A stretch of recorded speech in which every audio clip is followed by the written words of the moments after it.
Queen Mary af Danmark blev ramt af en automatisk motorcykel-scooter i Grønland tidligere på måneden. Han deltog i et kongeligt arrangement i Nuuk, da ulykken indtraf. Han interagerede med tilhængere sammen med sine 2 børn, prins Vincent og prinsesse Josephine. Det var da en ældre mand, der kørte på scooter, kørte ind i menneskemængden.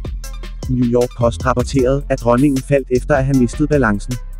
I mellemtiden blev hendes 2 teenagebørn ikke påvirket, fordi de ikke var lige ved siden af dronningen.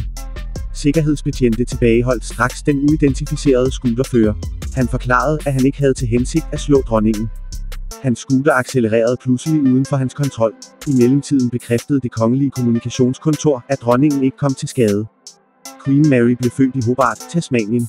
Han var chef for et reklamefirma i Australien, før han mødte Raja Frederik. Han har nu børn, nemlig kronprins Prins Christian, 18 år, prinsesse Isabella, 16 år, og tvillingerne prins Vincent og prinsesse Josephine, 13 år.